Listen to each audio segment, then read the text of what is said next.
Welcome to another exciting episode of Coffee Flicks. Today on the show, we'll be looking at RT Kendall's Forgiveness by RT Kendall. Thank you, Matthew, for having me on Coffee Flicks. You know, it's really nice to be here. My summary of the beautiful sermon on forgiveness is that essentially, if you don't forgive, you're going to cause yourself disease. So the reason you forgive is to feel good. And that's why we forgive first. 32 seconds. When I first watched it, I took really good notes, and Dad was in the University of Minnesota hospital, and I shared with him the notes that I took, which I was planning to bring today, and I forgot. But he was so moved by what I shared with him. He felt like it was really life-changing, and he said, when it's my turn to pick a movie, I'm going to pick it. And he's got all these copies of the book and everything.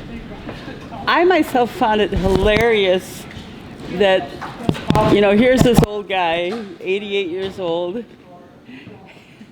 and he was still battling with whether to forgive that nasty lady who hurt her kid. Because I think when somebody hurts your kids, it hurts more than when they hurt you. Because myself, you know, being a mom, I carry the weight of my kids. And Rebecca's been teaching me that I am not responsible. You know, and I keep having to release my kids. But when they're hurting, I'm hurting. Don't you dare hurt my kids. I told Steve this morning when Okay. I appreciated the topic about forgiveness. I feel the more people speak about it, you recognize truly, especially in this excerpt that he had done in the sermon, clips of where people are dealing with their own hypocrisy. I thought it was a little challenging to hear him struggling with it right after hearing this beautiful story about this mom who had her child be killed and then forgive a gentleman and give 50 Bibles to his prison and not only turn around his life but also have other young men come to Jesus. And it was interesting to know that it might be harder for that pastor to come through it, but he made such a strong message that people listen to. And this guy who's behind bars only is being held in the idea of him actually being in action. So I feel like forgiveness, more than what I took from someone just speaking about it and preaching, it really is a practice that everyone has abilities to step into. So thanks for picking Steve. I really appreciate it, and I'm looking forward to hearing your thoughts. Love you. Feel better. Go for it, Daniel. you going to sing it or rap it? I'm not going to do either of those things, but I like the idea. Alright, the signal, adjust the lighting.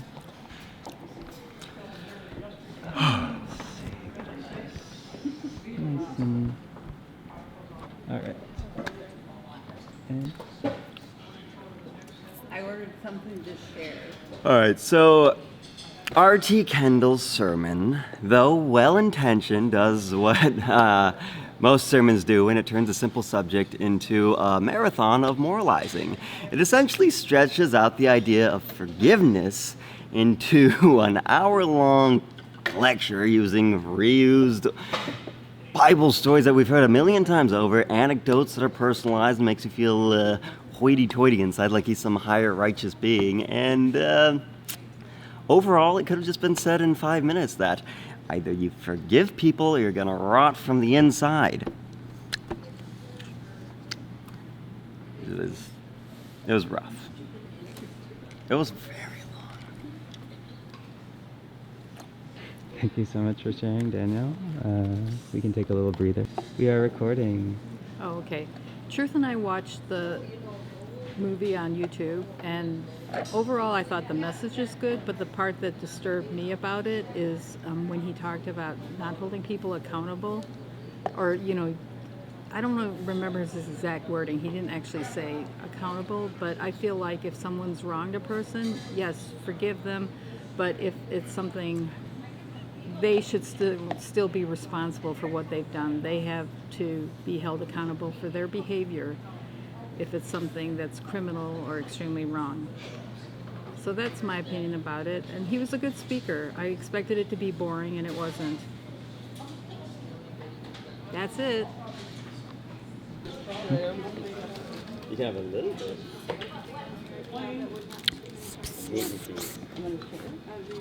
Half the steak back, half the steak.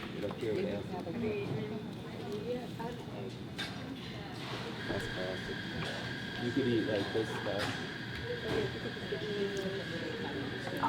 It's like a little bit more processed. The cheese, that's what you can have. R.T. Kendall's ruminations on Joseph and forgiveness felt engaging. I appreciated his suit. He had a lovely suit. He did get a little bit long-winded in the end. That core moral philosophical question, though, of holding people accountable and letting them go and giving it up to God to take on that burden. I mean, it seems interesting. So I give it 3 out of 5 stars. I'd recommend it, but not enthusiastically. Okay. I think that R.A. Salvatore tells a good story. The anecdotes are certainly relevant for the concepts of forgiveness, but the Adventures in the Forgotten Realms saga it's been going on for a long time, and I feel like at some point the stories they gotta end. I think that there's good content there, but I don't think necessarily that you need to practice forgiveness or practice the practices that the guy was telling us to do. So for the sake of being holy, you can do these things for your own desires. You don't need to do it for God's sake. Baldur's Gate 3 was really fun. I'd be curious to play Baldur's Gate 1 and 2. I just don't have the patience for it.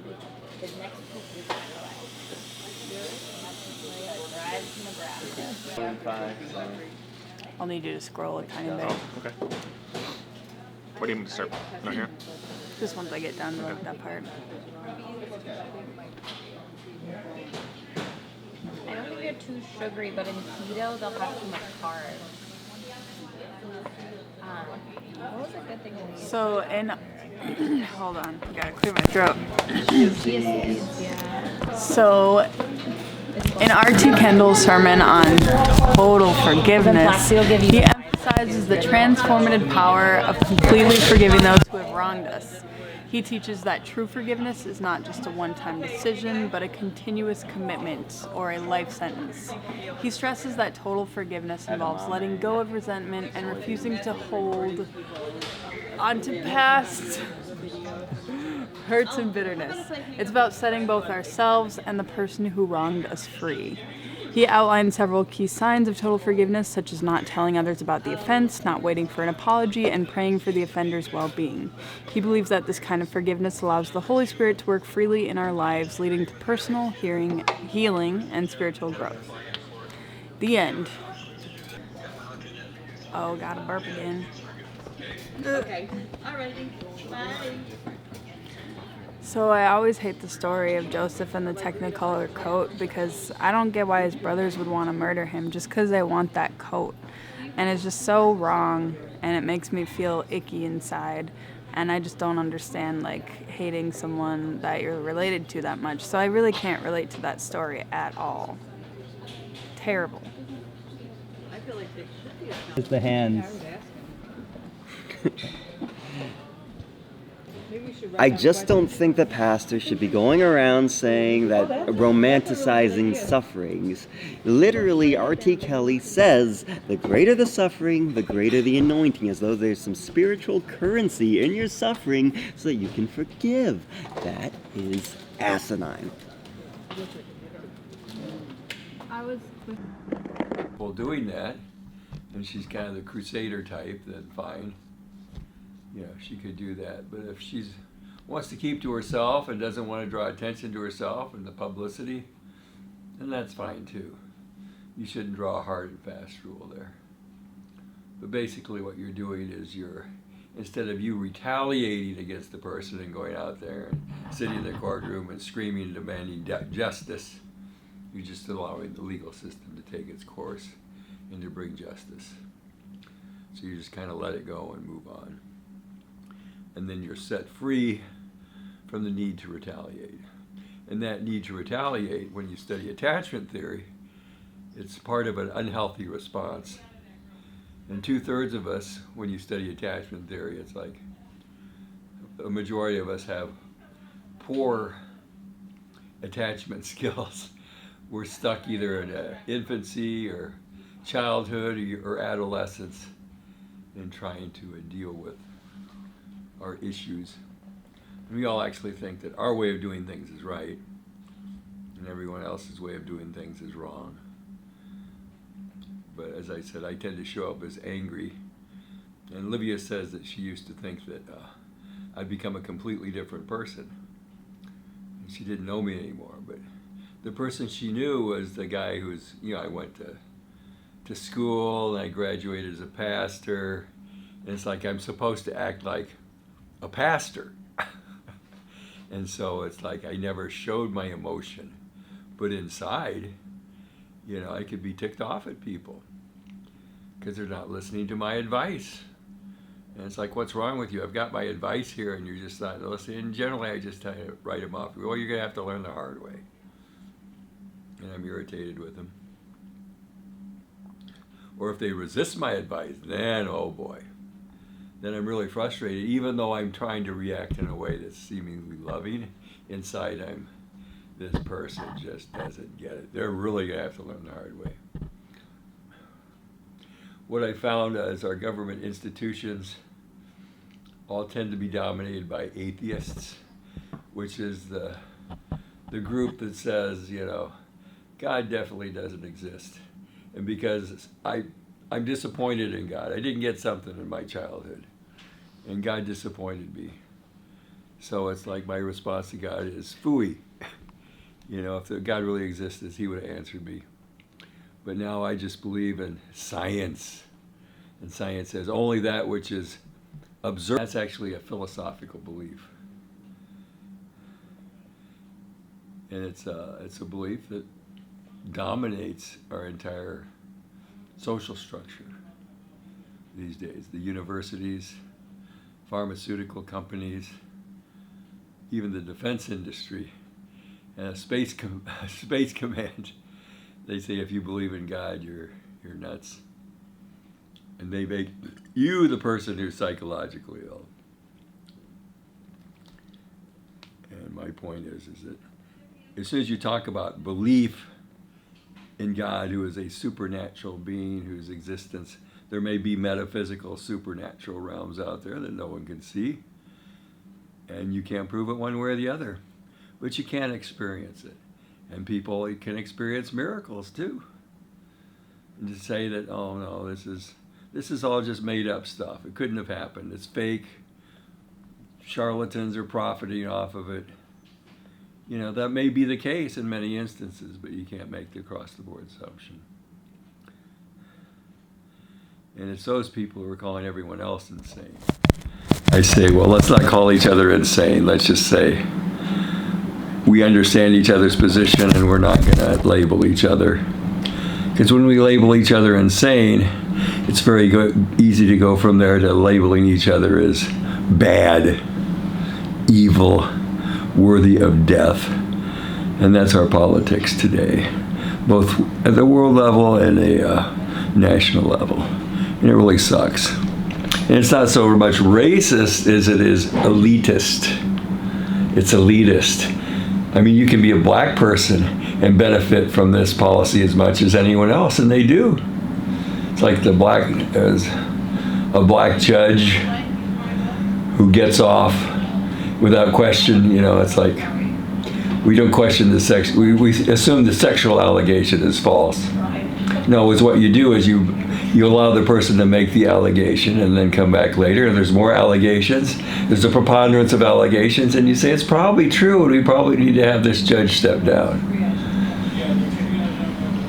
But that could be a black judge, that could be a white judge. And it doesn't mean it's a racist policy, it's an elitist policy, which was why all the people from, if you grow up in a rich family, you automatically go to an Ivy League school and you are assured of a posh job as soon as you graduate.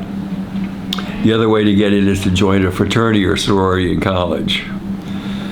And if you pass this fraternity and sorority hazing test, and they say, we can trust you with our secrets, but if you ever tell, you're in big trouble, then you're in. And I know of people like that who are just middle class people, even people coming out of a lower class existence who grew up on welfare. It's like they were able to access the highest levels.